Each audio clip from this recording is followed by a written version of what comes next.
Ladies and gentlemen, it's your boy back at it again. What's going on, everybody? It is a Tuesday evening. Thank you guys for tuning in. Listen, you guys could be doing better things, but you guys are here tuned in with your boy. Welcome to another edition of the Rico Report, brought to you by the Buffalo Fanatics. For those that are tuning in, joining us on podcast form, salute to y'all. Do me a favor, if you guys are watching from Facebook and from YouTube, smash that like. Subscribe if you have not subscribed, and let's get to it, man. Folks, the season is officially a wrap. The LA Rams, they came out and did the damn thing. And by doing the damn thing, they didn't care about salary cap. They didn't care about draft picks. They went all in. And when you go all in, sometimes it doesn't happen, right? You've got to put the right amount of pieces together. I mean, shoot, I'm a Laker guy. Remember the Laker guys brought Karl Malone, freaking Gary Payton. They tried to go all in, right? With these old cats, it just didn't work out. You just have to have the right nucleus of pieces together in order for you to get the ultimate goal. And what is that? It is to win the championship. That's why we put these players put all this work in. That's why they go through the draft process, they go through the draft scenarios. They go through every scenario you can put yourself in. That's what's happening, right? And you put all that work in for this moment, is to win the damn Super Bowl. And I mean, Dan Marino tried his whole, second year in, was in the Super Bowl. He's like, he's probably thinking, if this is the way it is, I'm going to get this thing. Put all the hard work in, and he put a freaking Hall of Fame career together and nothing. So sometimes you just got to go all in and do what must be done. The hell with cap sometimes. You'll deal with that later. Kick the can down the road is what they say, right? It worked out for the Rams. I'm not saying it's going to work out all the time, but golly, it worked out for them. Von Miller comes through, handles business. They go and get, he got released, but they bring Odell. Odell was an integral part to this team. Fam, the Rams deserve this one, right? So it was really cool to see this game. The game was, it was a bit of it started off slow, and then it ramped up. It really got, this funny thing is, there were better wild card games, better divisional games than this Super Bowl. Super Bowl was nice, but it didn't live up to the hype of what we had prior to getting to the Super Bowl. But nonetheless, good game. Give it up to the Bengals. The Bengals put a good fight. And like I said, there was some good and some bad moments in this Super Bowl. And but nonetheless, man, it was a really good game. It was a good game. You see, there were takeaways out of this game. And I don't know about y'all, but I took away a lot from this game and I try to correlate it to the Bills. And when you sitting here watching this Rams team, offensive players they have, right? They got some offensive weapons. That's why Matt Stafford was able to do what he's done. He didn't have that. He had Megatron, he had Nate Burleson back in the Detroit Lions, but they just weren't a complete team, right? They made it to the playoffs, but it was a quick exit. That's it, right? And here comes Matt Stafford on a new team, new weapons, refreshed head coach that believes in him. And the result is a freaking NFL Super Bowl. Now, here's what I took away from this game that I can correlate to the Bills. Defensive impact player. It's just what it comes down to. Defensive impact player, right? And when you see, and I mean, Aaron Donald, those type of players don't come around every day. They don't. But Aaron Donald was the difference maker. 2 consecutive plays to send these guys to bed. And that was one man. One man. And this guy was just absolutely unreal. Unreal. And you got to give props. You got to give big props to the LA Rams. You got to give big props to that Rams defense. They did what they were supposed to do right at the end of the day. Now, there were some good moments and there was some questionable moments in this game. I mean, and I need your help. I need your help to help me out in certain things that were the best moments and worst moments. And this is what I gained. I put I'll put a couple together. One of the best moments of this NFL was the halftime show. We're gonna get into the halftime show because I got some things to share about the halftime show. But I thought one of the best moments of the Super Bowl was the halftime show. I mean, for those that are in my age group, you know what I'm saying, in the late 30s. Can't believe I just said that. It feels weird to even say that. But anyways, in the late 30s, you grew up on 50, The Game. You know what I'm saying? You grew up on Snoop. You grew up on those. Mary J, if your R&B cat. Like, you grew up on those cats. So it was really nice to see Eminem. It was really nice to see these guys perform your old tracks I used to bop to. You know what I'm saying? When you were driving, you know what I mean? Driving to high school, driving to college, or whatever the case is, and you had that leather case of CDs, and you sitting there flipping through. Which one had that 50 Cent and Ludacris on there? Oh yeah, that CD. Pop. You remember those days? And then obviously we move into the aux game, but I'm kind of dating myself, but that was dope for me. When I'm watching that, I was hyped. I didn't expect 50 Cent to be part of the halftime show, but 50 Cent came through. Go shorty, it's shit. You feel me? I mean, he was a little more husky than he was back in the day, but it is what it is. It felt good to me. And now there's a lot of folks out there that did not quite enjoy the halftime show like I did, right? And when you ask why, they didn't move around enough. They weren't really great performers. I mean, okay. Well, I didn't expect them to play those songs. I wanted that song. Like, what? Like, the license to complain from people is unbelievable. What did you want? Did you want them to freaking be Cirque du Soleil and just run, bop it all over the place? Yo, these are 40-plus-year-olds. Mary J. Blige is 51.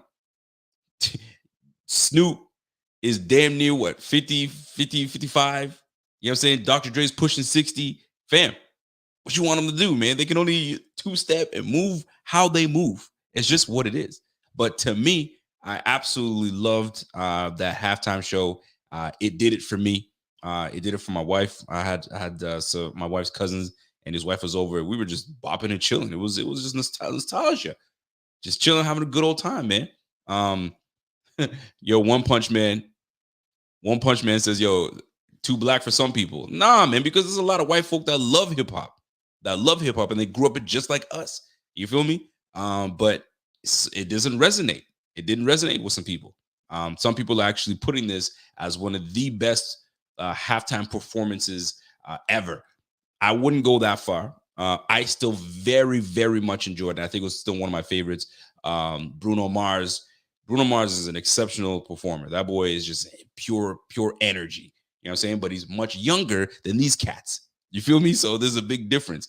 Beyonce always kills it. Prince was all right, but you got to be a Prince fan for you to love that, right? U2. I don't resonate with U2. So I would have been like, this is boring to me. But others would have been like, oh my God, that brings me back. So there's different tastes for different people.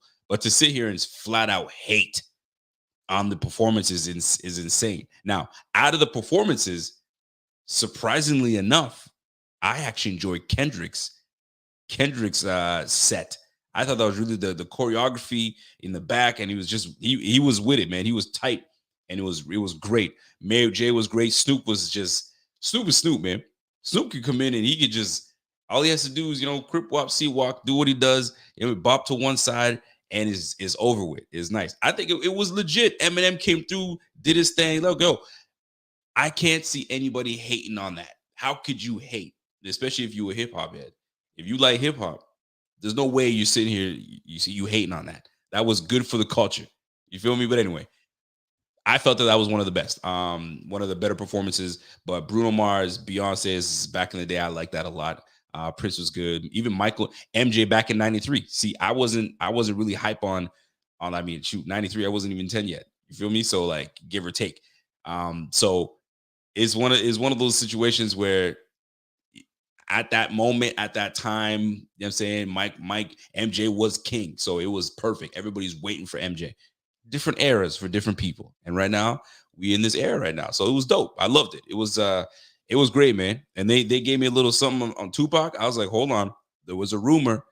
There was a rumor that Tupac was gonna be a hologram of Tupac. I was looking for that because I've never seen that.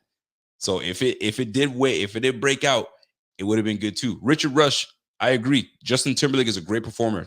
Great performer as well. I didn't think the audio was great for $5 billion stadium. There was a break in audio at one point. I was like, is it my TV? Did my TV slow down a little bit? But at one point there was a bit of a something that happened audio wise. But I mean, they still pulled it off. But Justin Timberlake was solid as well.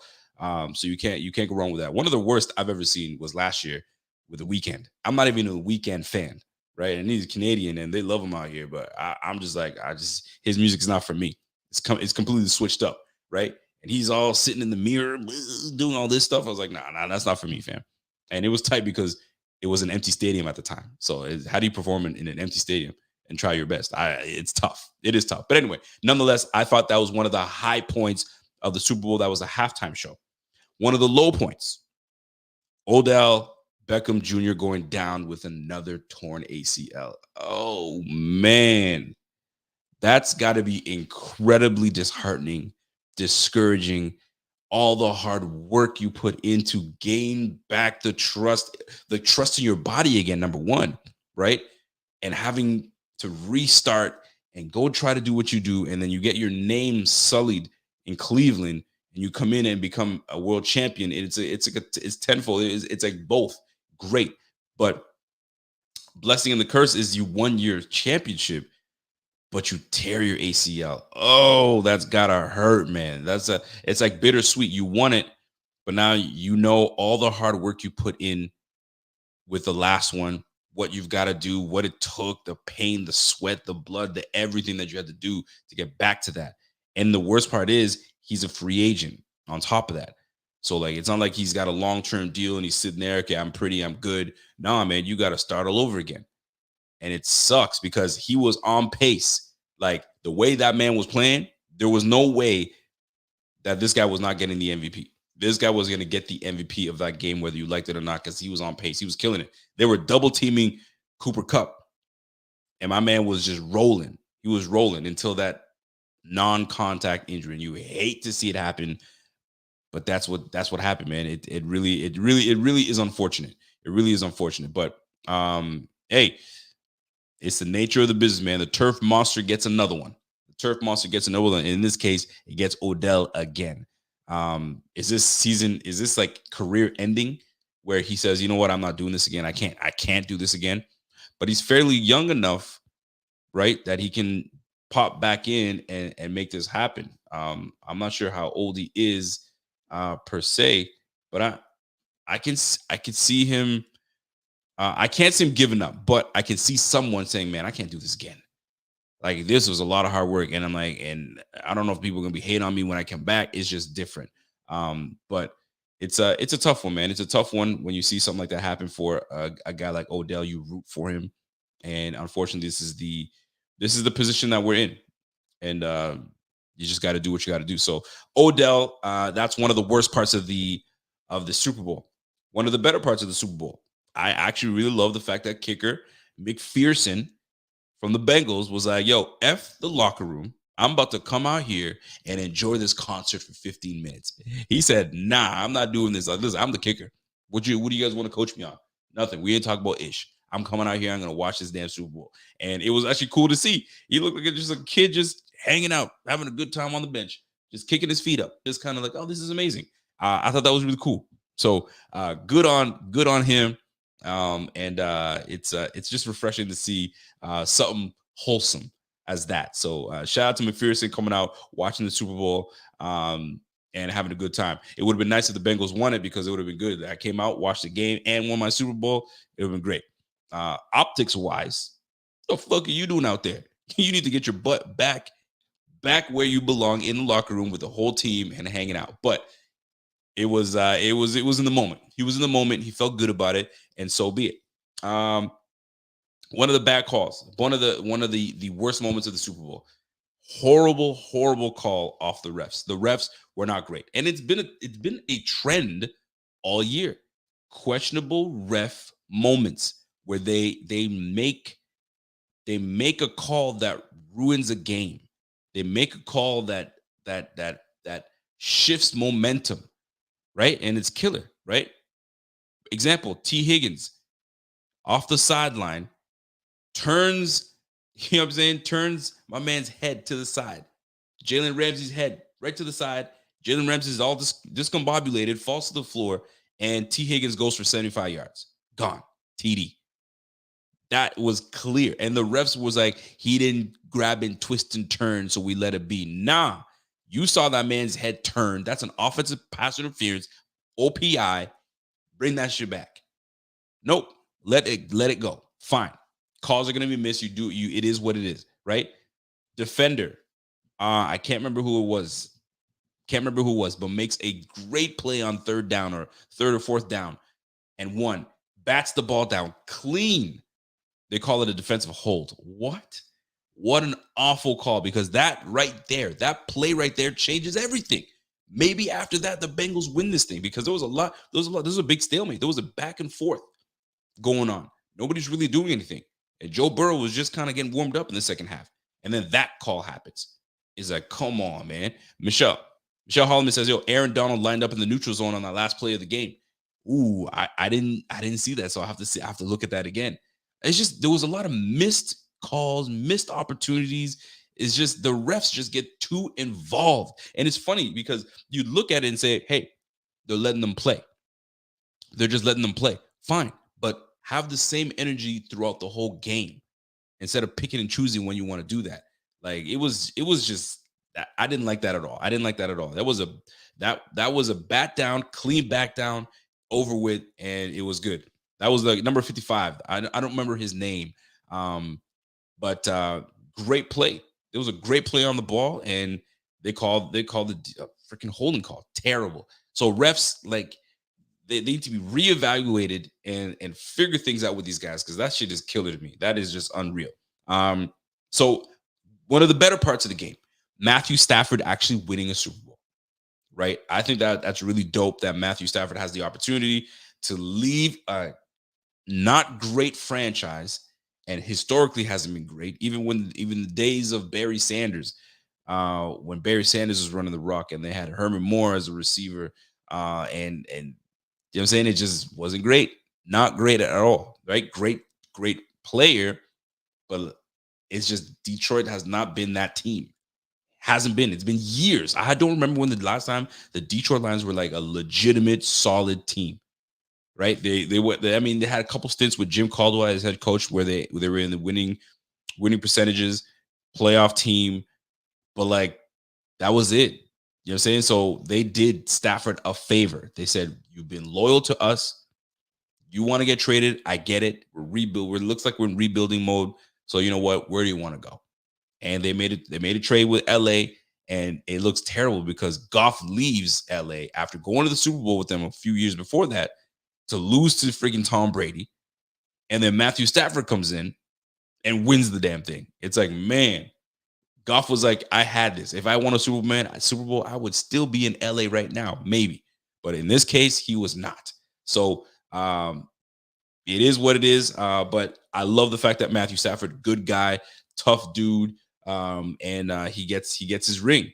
That's amazing. Now, conversation right now is he a Hall of Famer? That is the conversation being had right now when it comes to Matthew Stafford. In my opinion, he is not. He is not a Hall of Famer. He's very good quarterback, but not a Hall of Famer. And right now, there are people that are making a case for him as a Hall of Fame guy, and I just can't see it. Right? Just look at the accolades. Look at the accolades, and look who. I mean, you can't put Matthew Stafford in a Hall of Fame next to a guy like Tom Brady. That's going to be a Hall of Famer. You can't put him next to a guy like Jim Kelly. You can't put him next to a guy, you know, saying like Warren Moon. I mean, you just can't. It doesn't work. It doesn't pan out, right? Like guys that deserve, like if you're going to make an argument for someone, and this is the argument that's going on right now, and I agree, Matt Ryan. Matt Ryan is one of those guys where when it's all said and done, is he a Hall of Fame guy, right? Is Big Ben a Hall of Fame? And most people are saying yes, he is, right? And Big Ben's got the Super Bowls. Big Ben, I mean, so can you put Stafford and Big Ben in the same position? Can you put Stafford and Matt Ryan in the same position? You can't, man. You just can't. Good quarterback. He won a Super Bowl, but even in the Super Bowl himself, 2 picks, 3 touchdown passes. I get it. One was like he threw it away pretty much. It was like a punt, and the next one was a deflected pass. Nonetheless, interceptions. You know what I'm saying? You didn't even get the MVP of the, and you want to be a Hall of Fame? It doesn't pan out for me. It doesn't work out. Good guy, good quarterback, just not MVP. But I'm happy for him that he got his Super Bowl ring. He suffered long enough with the damn Detroit Lions. He went to the right situation, right pieces around him, right coach that believes in him, and he won himself a Super Bowl. Kudos to you. Now, worst part of the Super Bowl for me is watching the Bengals play the Rams. I'm like, the Bills should be in this very position, and we would match up extremely well with the Rams to the point where we would make Stafford not look good. We would definitely not make Stafford look good. I'm telling you right now, Cooper Kupp is an amazing talent. No question about it. Aaron Donald is an amazing talent, but we've played this team before, and we came back and beat them. It's not that they can't beat them. It's not that we can't handle them. And Aaron Donald wasn't even a problem in that game, but we still managed to find a way to win the game. And I tell you right now, man, if these Bills were in this game, we would have matched up much better, and I think we would have done a much better job versus these Rams. So that sat with me like, I'm watching this game trying to enjoy it, but I was like, these Bills should be in this position right now, and we should be honestly hoisting that Lombardi. But it is what it is. It is what it is, and it's one of those things where it's got to make everybody freaking hungry to come back and be where they're at. Watching these Bengals, watching these Rams, you're like, fam, we could easily be handling these guys right now. But it is what it is. We are where we are. All right. One of the best moments and worst moments, and I'm going to get into that, is Quinton Spain. And I got to get into that. Now, Richard Ford, I'm so glad I saw you mention that because I had that on my notes, right? We're going to talk about Quinton Spain in just a moment, right? But the last part for me is Joe Burrow's suit. That was one of the better parts of the Super Bowl. When I saw that man's suit and hat combination, I was like, okay, fam, I see you. You're trying to make a big statement, and and in the statement you made. Now, the worst part about it is it's no different when it's like Joe Burrow comes in clean, suited and booted, right? Means business. And he goes into the game and they lose, obviously. You got to put that same suit back on and walk your ass out of that locker room in that suit, right? It's like when you go and spend the night, you know, sitting at a lady's friend's house, and you walk out the next morning, the morning of shame, wearing the same gear, kind of like, you know what I'm saying, or vice versa. It's one of those moments where it's just like, I wish I hadn't. But the suit was clean. The suit was mighty clean from a man, Joe Burr. So shout out to the Super Bowl. Super Bowl was it was good, man. And funny enough, Colin Cowherd came in and said, yo, this was 8 points better than it was last year in terms of viewership. NFL viewership, worldwide viewership, the ratings were up 8 points. And last year was Mahomes and Tom Brady, right? And this wasn't even that great a matchup between Burrow and Matt Stafford. It just wasn't that. But it was in LA. The halftime show helped tremendously. That is a fact. Had there been, I don't know, give me an artist that would have been that's I don't know, Katy Perry. Let's say Katy Perry again. And another artist, the Jonas Brothers. I don't care. Let's say it was the Jonas Brothers performing at the halftime show. That the ratings ain't going up. The ratings went up because of who you had. They know how to get the ratings up. When you want things done, you want to get the ratings up. You bring in the big dogs, and they brought the big dogs in for the halftime show, and that's how they retain people. You brought people there to watch because I'm sure it's spiked. The ratings definitely spiked from halftime and on. It's just what it is, right? Super cool. C Mar comes in with a super chat and says, "Hey man, youngest coach to win the Super Bowl. That is a W. That's cool too." Coach, the Rams coach, McVay, I think it was a 36, becomes the youngest head coach to win a Super Bowl. Shout out to him, man. That's really cool. That is really cool, man. So really some good moments. Some really good moments in this game. Love to see it, man.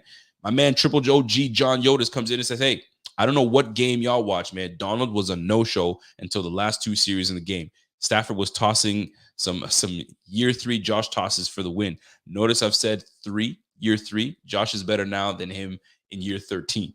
I get what you're saying, John, but understand this. At the end of the day, your big dogs got to make plays when they count. That's what it comes down to. I'm boxing with you and you're whooping my tail all round long. And in the 12th round, I knock your ass out. It don't matter what I was doing the first 11 rounds. As long as I put you on the canvas, that's what matters. And that's exactly what Aaron Donald did, right? Biding his time. He knew what time it was. He knew he had to make a play. And he made 2 consecutive plays back to back to send his team to Super Bowl victory. So I get it. He may have been quiet, but that man has been a menace for years, right? So how long can you keep that man quiet? You can't keep him quiet for very long because he will get you. And he got them at the end when it really counted, right? Joe Burrow couldn't do anything. And the worst part about it is, which is great segue, is it was against Quinton Spain.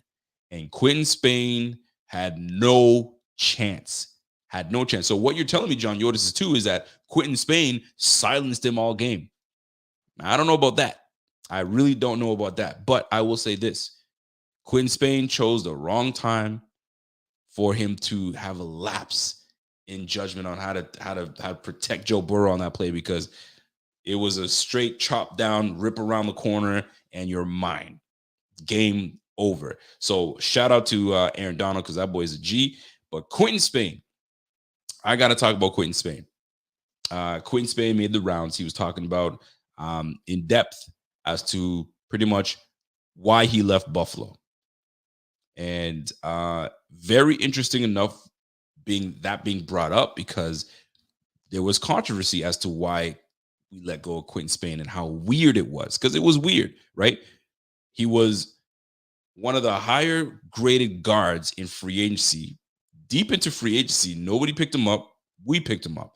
He had a damn good solid year. I think he had a year where he didn't allow any sacks. Mr. Undrafted, no sacks allowed that year that we had him. So we signed him to a 3-year extension. So we're like, okay, we found our guard. We found our left guard. And I guess he had his struggles, which all linemen have their struggles, but we stick to it sometimes. I mean, we saw some games where we had guys struggle, and we didn't just yank them. Yeah, we left them in and let them take their lumps. But for him, they said, you got to go. So they benched him. And here's the thing. This is what made him more upset, and this is what he brought up. He brought up, the fact that McDermott was trying to ruin his career. And he had to elaborate on that. He's like, listen, man, they gave me an extension, and all of a sudden they bring in a guy that they wanted. They clearly wanted this guy, and they wanted him to start. So he's pretty much saying it wasn't anything to do with my damn performance. It was just they brought a guy that they wanted to start. Well, I'm sorry, but usually when they bring somebody in, it's because they don't feel really good about how you're playing. That's why they brought that person in. However, the person they brought in was Brian Winters.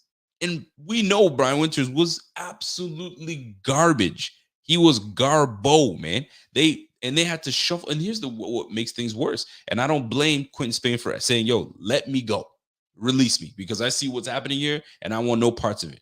Right? You bring in Brian Winters from the Jets, which he was already a mess from the Jets, and we bring him in. That's number one. Number two, they shuffle things around. They put Brian Winters at right guard. Excuse me, Brian. That's right. They put Brian Winters at right guard, and they move Feliciano to left guard, something of that nature. And then, excuse me, they put in, that's what it was. Okay, Quinton Spain was replaced, obviously, by Feliciano. Feliciano's left guard. And they bring in Brian Winters and put him at right guard. Brian Winters wasn't panning out. So what happens? They move Feliciano over to right guard, and then they put Ike Butker at left guard. So it's like Quinton Spain I got dropped by, because you guys brought in Brian Winters, which was garbage, and then you bring in Ike Butker to replace me. I don't know if that was a good move. And this is the tinkering that McDermott does. Sometimes messes with the flow of the game and the flow of the line. When you tinker too much, man, let these guys get the flow of one another and go from there. I mean, we saw how bad Winters played, man. He was not great. It was a turnstile until he just got benched outright. So you paid this man $7 million. You brought him in and paid him $7 million for him to just be garbage, right? So I can understand why Quinton Spain was a little peeved. But nonetheless, it is what it is. I respect it. He says, "Yo, get me out of here because I see what's happening. I want no parts of this." And then fast forward to the Super Bowl. Good on you to make it to the Super Bowl. And then it fell on you on top of that. So you win some, you lose some. But what I take away from this is sometimes tinkering too much can really mess with a good thing, right? You don't want to tinker too much. I mean, there's a lot of times where you're looking at the defensive line. We're always moving guys in and out, in and out, in and out. And I talked about this in a couple shows ago. You leave your dogs in the highest percentage of the time as you can. Let them get a flow of the game. Let them be the difference makers. But when you keep moving guys out and moving guys in, you can't get a rhythm. Yes, they're fresh, but there's no rhythm. So let your guys get after it. Let them be in it. I mean, I can't see Aaron Donald, them putting him in 50% of the time. Can you imagine that? Yeah, we're gonna put you 50% of the game. You're gonna be playing the game. No, man, you leave me in as much as you can. Unless I ask for a breather, I need a breather. I need a water break. Take me out. But nah, man, you leave your dogs on the field. Stop tinkering, and that's what my guy McDermott tends to do. Maybe less tinkering and let your dogs just be dogs. I mean, that's just my opinion. But that's that segment for the best and worst of the Super Bowl. Congratulations to the LA Rams. Y'all did it, man. You complete game. There wasn't much of a run game for y'all. They stifled you in the run game, but it was who can make the last play. And Cooper Kupp came through and made some clutch routes and some clutch play. At the end of the day, man, Cooper Kupp was that dude. Triple Crown winner. The dude is just that nice. And Devontae Adams called it a couple years back, man. He says, "Yo, Cooper Kupp is one of the most underrated players in this game." And you know what? It's facts, because Cooper Kupp, Offensive Player of the Year, you can't even go wrong with that. So shout out to Cooper Kupp. Appreciate that, my man. John Yoder dropping the mic for your boy. I appreciate that, my G. Good shit. Prospect Watcher says, "Yo, while Winters wasn't good, you still have to compete, especially in McDermott's culture." For sure, 100%. But to bring in Winters, I don't know, man, and then sacrifice taking away your left side, because what we wanted was to be a good running team, and you took that away. We were no longer a big running team. So it's just one of those situations where it is what it is. It is what it is. I mean, sometimes certain moves have to be made, and that's exactly what they did. So kudos to them, man. Kudos to the Rams. They won it, and you can't take that away from them. The Rams are the winners, man. They put it all out there. Von Miller, they did everything. They did everything they need to do, and they got that. So great move on them. And Quinton Spain, it is what it is. Now, here's the thing. I ask, what do we take away from this game? What do we take away from this game? So I'm sitting here scrolling through my Twitter, and I noticed a Daniel Jeremiah. He's one of the, the draft gurus. He knows all the draft stuff and all that good stuff. He breaks down these players and so on and so forth. And Somebody said color rush Rico. You guys are stupid. What up, Randy? What's good, man? So he came away with something, and he goes, in looking at what you need, I guess, for success in this league, pretty much. That's pretty much what he's saying. Success in this league, what you need, and he put this is how we put it: elite QB, offensive playmakers, pass rush galore. You need yourself some pass rushers, and last but not least, you need serviceable O linemen. All right. Now, hear me out. Of that list, you're listening and you're reading that list.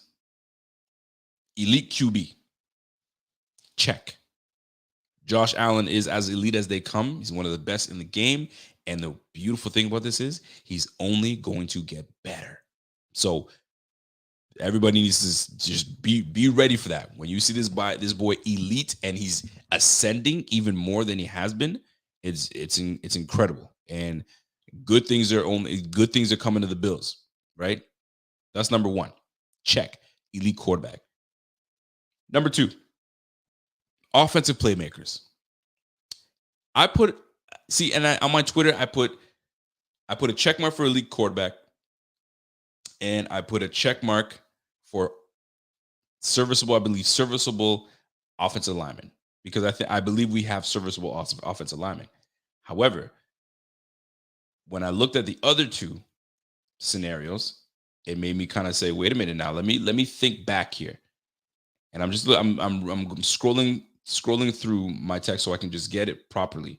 So I checked off elite quarterback and I checked off serviceable O lineman. All right. Pass rushers galore, question mark. Multiple offensive playmakers, question mark. Now, most people might say, what you mean? Like, we have a lot of playmakers, but do we? Right? We got Stephon Diggs, beast. Gabe Davis, upcoming beast. Playmakers, right?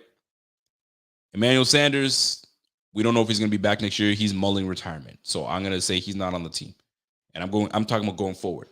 We don't know if we're going to have Cole Beasley. We saved $6.1 million if we let him walk. So there's that. So let's just say we don't have a lot of money right now. So are we creating room, or are we just trying to maintain and just kind of lay low? Who knows? So let's just say we don't have Cole Beasley. Where are our playmakers?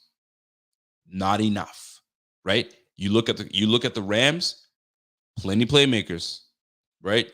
You got Van Jefferson, you got Cooper Kupp, you had Odell Beckham, and I'm not going to take away. And we have Gabe, we have Dawson, we have Stephon Diggs, playmakers, right?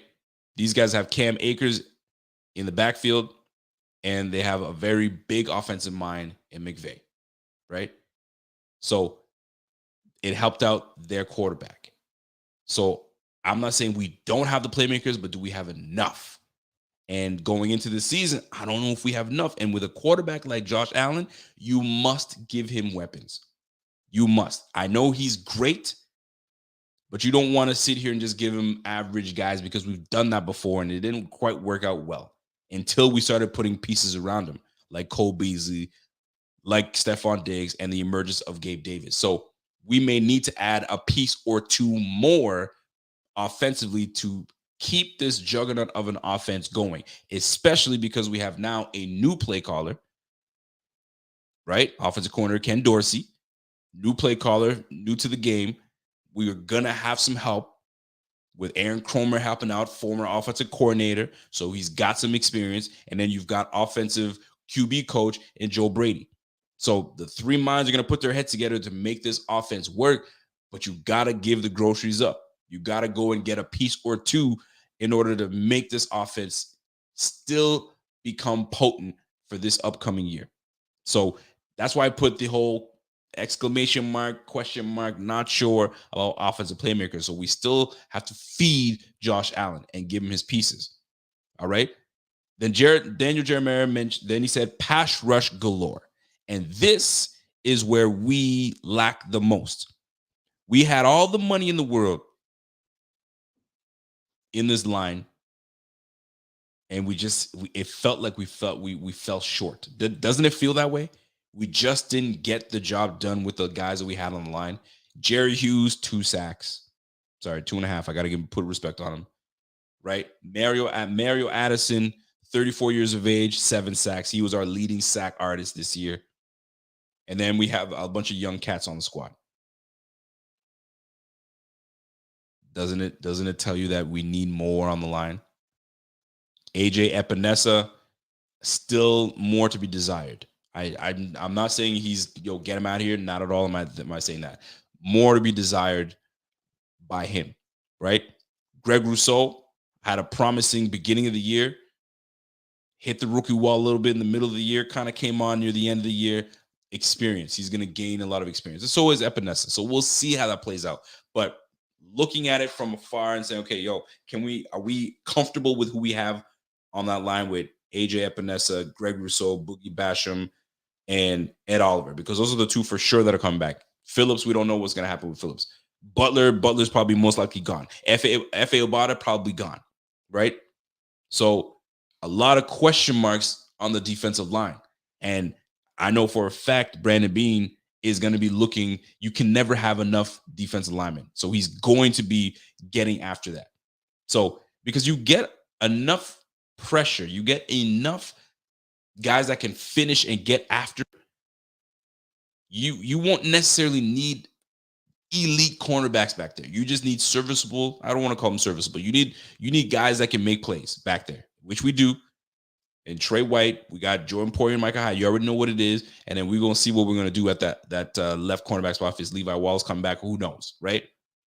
But if you get pass rush, you get guys that make a difference, that get after it, like the difference that Aaron Donald made. And I'm not saying that we need to go and find our Aaron Donald. Who knows where we're going to get that person? But we need someone that affects that line enough where it affects this quarterback and that we can make plays on it. I mean, shoot, we had 20 picks this year. 20 picks this year. And we get a guy that can really get after it, fam. There's no telling. So I'm very curious to see how this plays out with how we attack free agency and what we do. Are we making trades? Are we going to be instead of investing in the draft and getting young, are we going to go out and get a guy that makes a difference, right? Something to keep in mind. Something to keep in mind. By the way, shout out to my man 26 Ron Mega. What up, Ron? Thank you. Appreciate that super chat. Smash that like or get punched out like Mike. Ooh, I like that. Shout out to my man Ron Mega. What's up, Ron? And yeah, do me a favor, guys. If you guys are watching right now, you guys are watching on Facebook, watching on YouTube, do me a favor and smash that like. And subscribe if you have not subscribed. And if you have not become part of the Big Squad, y'all know what to do. Supportbf.com. Everything you need to know is right in that link. All right. So moving on into that. So when Daniel Jeremiah brings elite QB, offensive playmakers, average O-line or serviceable O-lineman, and a pass rush galore, well, we have 2 of the 4. And in order for us to get to where we need to get to, we got things to do. We've got things to work on, and I'm hoping that we get it together and we bring in the right nucleus of players, right? And you got to trust in Brandon Beane to make that happen. You really do at the end of the day. So we'll see how that plays out. There's plenty of free agents out there that could be a big help. I mean, shoot, do you want to go after a guy like Von Miller? I'm sure the Rams are going to try to bring Von Miller back, especially with Aaron Donald. If Aaron Donald does not retire, because I know that's the conversation, he might walk away from the game. And Aaron Donald doesn't seem like, I mean, how many years in the game has he been? 8 years, 8 or 9 years in the league, and he's looking at retirement. He's trying to pull a Barry Sanders. I mean, shoot, if he does it, good on him. The guy is just he's that good. He's just that good. But I can't see him retiring. But if he does, that changes what Von Miller wants to do, because you saw how close those two were in the very short time that they were together. They bonded like this. It's like family over there. So good on them, and good on them because they did what they were supposed to do. Autumn RE, what's up, Autumn? He goes, I'd like a good interior defensive lineman to take blocks to help Ed and the pass rushers, and it can only make the linebackers and corners better. And that's the thing. maybe what we are missing, because a lot of the times we were kind of comparing. I mean, I know I did. I'll just use me as an example. I was like saying, yo, maybe we got our Aaron Donald. Excuse me, maybe we got our Aaron Donald in Ed Oliver. Maybe Ed Oliver's our guy and this, that, and the third. So I mean, the jury's still out. I don't know. I mean, I don't think anybody's gonna be like Aaron Donald, don't get me wrong. But if we can get an Aaron Donald light out of Ed Oliver and he continues to get better, um, I mean the possibilities are endless. But we do need a DJ Reader type of lineman, right? I mean, let's take a look at it. Look at the lineman. Look at the difference in this game, right? Both teams had a very good pass rushing team, right? You had some solid pass rushers on the Bengals, and you had some solid pass rushers on the Rams. And you saw how difficult it was for these guys to run the rock. They could not run the rock, and both guys were sacked in that game. So it's one of those situations where, like, what part of the game do we need to alter on our defensive line that will make the difference? Are we missing that big one tech lineman? Is that what it is that we're missing? And we're almost there, or are we missing that edge rusher that can really get around the corner and get it, or is it a combination? I mean, we'll see. We have some young pieces that still need to develop. So if we have the coaches on the team that can develop these young guys, a lot of things can happen, right? I mean, listen, I'm looking at free agency right now and guys that would be available. I mean, first of all, like guard Brandon Sheriff is going to be available. Now his market value is going to be quite high. So who knows what we decide to do with that, right? One name that I was thinking of, and I'm not saying like go ahead and get this guy, right? Sometimes sometimes in a new system things change. Prime example, Jerry Hughes. It wasn't working out. He was a first round draft pick by the Indianapolis Colts, and they felt like it's just not working out. So they struck a deal with Doug Whaley. Doug Whaley brought him over, and voila. You know what I'm saying? Very good player for the Bills. So needed a new system to really get going. Could it be if we can manage? You know what I'm saying? And I'm strictly talking about free agents here, right? Akeem Hicks, 32 years of age, available, right? But the one name that I'm looking at right now is Jadeveon Clowney, only 29. I know he's had his histories of injuries. I understand that. But he's still a freak, and he's only 29. So with a new system like the Bills allow him to get after it and get going, would that set a spark for the Bills? Would that be a difference maker for the Bills? I know years ago we were like, yo, we should try to get him, but it never worked out. Some people might say, nah, he's too injury prone. I mean, our medical staff is amazing. Our medical staff is amazing, man. Sometimes it's just one of those situations where we're like, hey, you need to start doing this, and we'll try to help you do this, and we got it. We'll see how that plays out, but that would be something that is worth considering. For sure. Prospect Watcher says that we need a true slot receiver to be consistent. Well, we do in hindsight with Cole Beasley, right? But Cole Beasley was kind of split in time a little bit with Emmanuel Sanders, and Emmanuel Sanders had a hot first half of the season and then just went blah. It died down in the second half of the season. I think the dude finished with like 40 plus catches, no more than 50, and had over 600 yards. He started off hot, but that was it. It kind of slowed down a little bit. I think they started to lean more on Cole Beasley and a little bit of Isaiah McKenzie. So that played a part as well. So it's going to be interesting to see how we play this out. There are some people we can trade for. It's gonna be. I mean, I see a lot of people naming Khalil Mack. That would be lovely to get a guy like Khalil Mack. But the money that man is owed to be paid is absolutely insane. Unless the Bears are like, fam, I don't know if we want to pay you that type of money anymore. I'm ready to move you, or I gotta cut and release you. Who knows? There's gonna be a lot of movements. There's gonna be a lot of movements this offseason. So Bills just have to keep their eyes open, eyes peeled, and see what's going on. see looking at other people's cap situations, and then go from there. We're gonna have to make some changes ourselves. There's gonna be some guys that we may have to reshuffle and move around and get rid of, and just to kind of keep balance, right? So it'll definitely be very interesting to see how the rest of the offseason plays out. But in conclusion, I mean, really at the end of the day, man, it's all about retooling. And I've talked about this with you guys, right?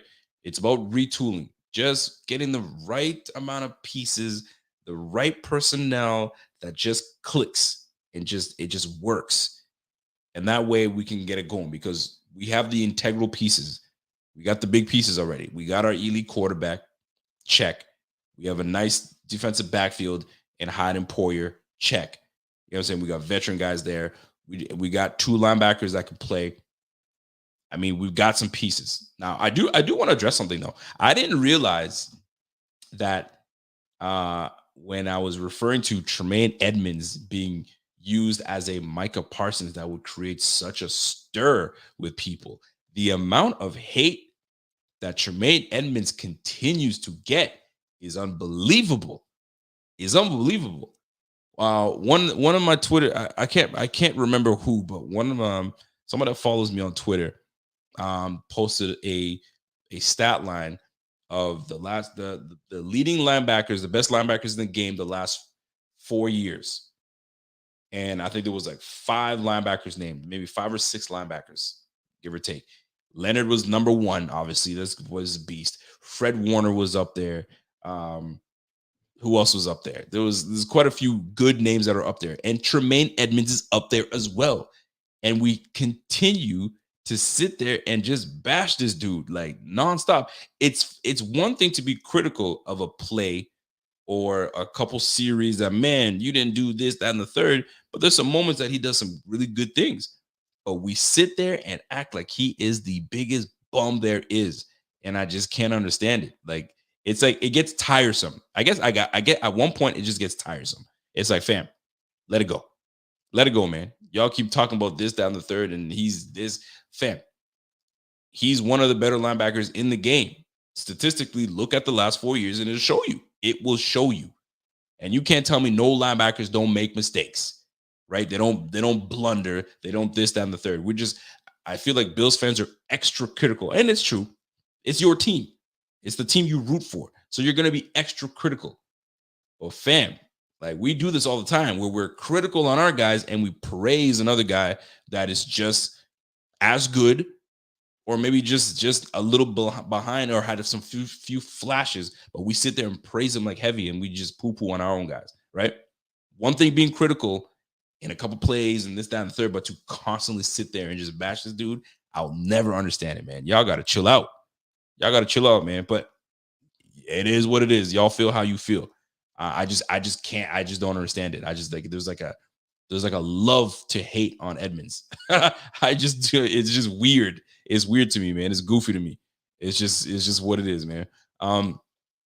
Underscore says, yo, when has Tremaine Edmunds actually showed up when you needed him? You see, this is what I'm talking about. Like stuff like this. It's stuff like this, right? I'll give you a prime example. The Bucks game, the Buccaneers game, where we were absolutely poo-pooing the bet, right? There was a clear play where Tremaine Edmunds could very well meet Leonard Fournette in the hole, and he missed the tackle. You can roast him for that. I get it. But then there's the last play, the game-winning play, where Edmunds is the closest person, and they roasted Edmunds for being blamed for letting that pass go by. And in hindsight, it wasn't even his responsibility, right? But people are just ready to just roast his ass because it's just second nature to them. Fam, take a step back. Take a step back, man. And it's not just pointing on you. It's just everybody. Everybody just has something to say about my man. But anyway, it is what it is. But I think he's still a big piece to this team. I think he's going to obviously get better. I'm not going to use he's still a baby. I'm not going to use that at all. Not one bit. You've been in the game now 4 years, going on 5. Let's go. You feel me? I get that part. But, the constant hate this guy gets, that's just crazy to me. It's just crazy. Now, what I was going to bring up, though, was I was saying, how could we use him in multiple ways. And I'll say, yo, put him on the edge. Let him get after it on the edge. I mean, he did play collegiate ball. He did play on the outside. So it's not like he's foreign to it. You know what I'm saying? Let him rush off the edge, get him on the line, put him back at middle linebacker. Like, use this man. The guy's a freak. You got people just upset and in their feelings. He's a bum. He's terrible. How could you compare him to Parsons? Fam, I'm not comparing him to Parsons. I'm saying we could use him like the Cowboys use Parsons. But y'all get all in your feelings. Yo, get out of your feelings. Just look at it from a perspective of being creative. Move pieces around, right? Like it's just good to do that. You've seen it. You've seen people move Ed Oliver from middle of the line to the edge. Have you not seen that? He's moving all over the place. You've seen defensive coordinators will drop a lineman into coverage. This is being creative, moving things around and confusing guys, right? So, like, what is the big deal that people get so in their feelings when there's the mention of moving guys around and getting creative and getting after it? You've got to use guys' athletic ability to their advantage, right? If they've got the speed, use their speed to their advantage. Put them in position where they can use their speed. But to keep someone bottled up, I just don't get it, man. But some people were just in their feelings. They didn't like it. How can you do that? You can't. Parsons is a beast. We know. It's clear. It's very clear he's a beast. There's no question about it. But what Cowboys realized is that we could use this beast everywhere. You know what I'm saying? And we have a beast of our own in Edmunds. Different beast, but still a beast. So move him around. But people don't like that.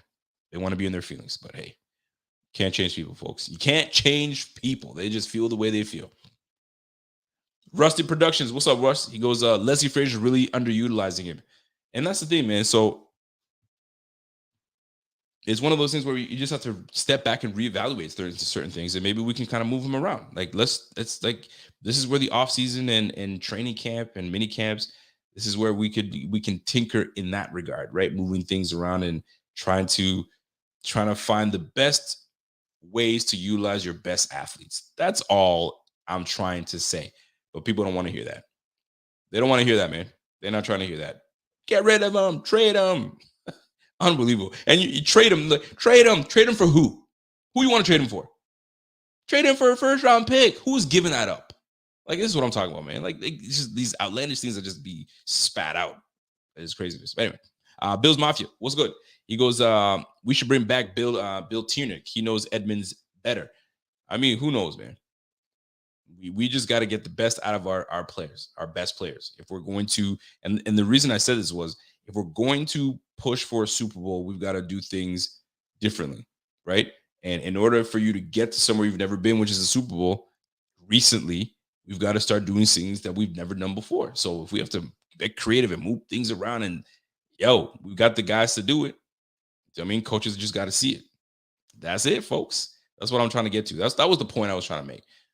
Joshua Richard says, he needs to work with Ray Lewis in the offseason. You know what? That doesn't help. I mean, that doesn't hurt either. You know what I'm saying? Who you getting with in the offseason? What like maybe you can get some wisdom from these, you know what I mean, these old school cats that can really get to it. I mean, shoot, you're playing in a defense that Luke Kuechly was marveled in. You know what I'm saying? He did super great in that defense. So I don't know, reach out to Kuechly and be like, yo, I need an offseason. I'll pay you $10K. You know, say let's sit down and let's, you know what I mean, let me see what I'm seeing and let's look at film and let's do this, that. I mean, who knows? Maybe these guys are doing that. Right? It's just one of those speculating things that we could add to say, hey, maybe this will work and maybe that will work. Who knows, man? John Yotis, what up? John says, maybe Tremaine could be unleashed in different positions. It's a different look. It's something that would work for the first 4 games at least. Wherever and however we decide to use them. I mean, it's just good to just put guys in positions that work out in their favor. It's not different. I mean, we're in nickel defense a lot. So it's not like we're going to lose in coverage. And AJ Klein is a good linebacker. You've seen it. And I think it was like somebody was trying to tell me AJ Klein was a better linebacker than Tremaine Edmunds or something of that nature. And I was like, come on, guys. Good player. They do things differently. But I'm not going to sit here and say that AJ Klein doesn't have his moments as well. Come on, guys. Let's be real. You know what I mean? Ark Omen says, Tremaine Edmunds is missing plays left and right. You don't even need to be an expert to see him running off in the wrong damn direction and getting lost. He has his moments, like any other linebacker that just gets duped. You know what I'm saying, in a play action or whatever the case is. But I'm not going to sit here and poo-poo on him. Can't do it. Can't do it. But you gotta wait. You gotta wait and see and make sure that he takes that leap. And he's coming into a contract season, so you know how that plays out. When the contract's on the line, brothers are ready to roll, man. So you might have a freaking career year coming up for Edmunds. You know what I mean? That money be coming. So I'm saying he's last year. He wants to get paid. He wants to get that extension. So we'll see how that plays out. But anyway, folks, I just want to come on and kind of recap that Super Bowl and kind of touch base on the goods and the bad of that Super Bowl and what stood out, the worst and the good. I thought it was a good Super Bowl. It's nice. It was good to see. It just pains to know that the Bills, you know what I'm saying, these Bills could have been there and we could have been hoisting that damn thing. And I would have been on my flight to Buffalo to get this damn parade on. But it is what it is, man. It is what it is. Brian, what's up, Brian Day? Says Rico, the nice Canadian. I guess, if you will. But I have my moments when I'm not so nice. But I mean, what's the point of being mean, man? So I'm past that. Grown ass man. I ain't about that. I mean, it's all about positivity, baby. All about positivity. That's the way I look at it. Could Von Miller be a target of free agency? Of course he can. He's gonna have the pick of the litter. If he's a smart man, he'll try to go back to the Rams. And because the system, he gets it. He was in it. He learned it in no time. So it worked out for him. But as a free agent guy, it's one of those situations where you're gonna sit here and be like, okay, so where would it be the best fit for me? Okay, who's got the elite quarterback? Check. They got a nice quarterback over there. They seem to have a good nucleus. Oh, they were in the divisional game one year and the AFC Championship the year before that. Buffalo might be a very good destination, and that's what's gonna come down to. Buffalo is a very good destination for you to come to. Don't forget about the glitz and glam. There ain't no glitz and glam in Buffalo, and I don't think there's any glitz and glam in Wisconsin either. Green Bay. So like, I know people are like, well, there's what's there to do in Buffalo. What's there to do in Green Bay? You feel me? And not that I've ever been, but like, what's there to do there? What's there to do in Minnesota? Like, cut it out. I don't want to hear all that. Like, what's there to do? Glitz and glam. I'm just saying. So, but yeah, we're going to be a destination that is always going to be looked at.